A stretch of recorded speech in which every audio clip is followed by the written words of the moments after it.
Workers are expected to be furloughed under the government's job retention scheme, introduced to help businesses survive the pandemic. The think tank, the Resolution Foundation, says the scheme is likely to cost £30 to £40 billion over 3 months. Our economics correspondent Andy Verity has the details. The job retention scheme is meant to help firms hit by the shutdown stay in business and still pay staff. Companies like those who are working on this construction site near Battersea Power Station in South London will keep staff on, even if they're not working, putting them on furlough, meaning leave of absence. And the government's promised to reimburse 80% of their wages.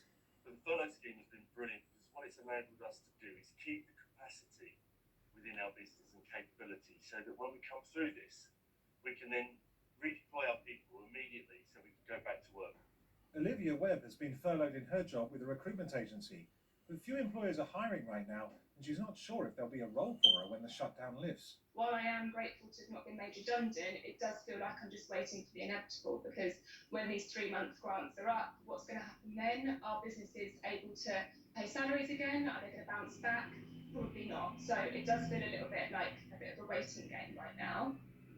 The cost of paying 4/5 of the wages of millions of private sector employees whose companies have been shut down is so large you can forget everything you've heard in the last 10 years about getting government spending under control or cutting the national debt. It's going to jump.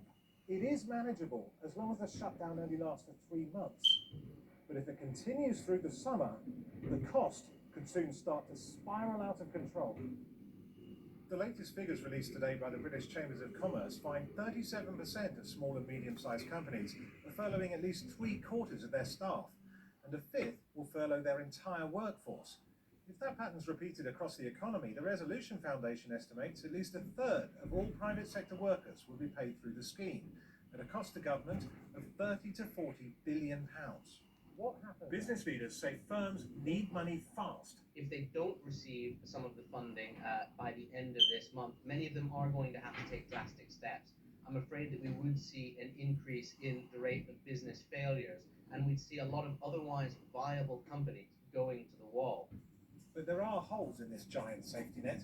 Saj Defshi changed jobs just after the cut-off date at the end of February, so his new employer can't help him. This arbitrary date that the Chancellor has put in 20 days before the lockdown even occurred, we don't qualify for any furlough pay, and effectively we don't qualify for any state support either. There's tens of thousands of people in this position like myself.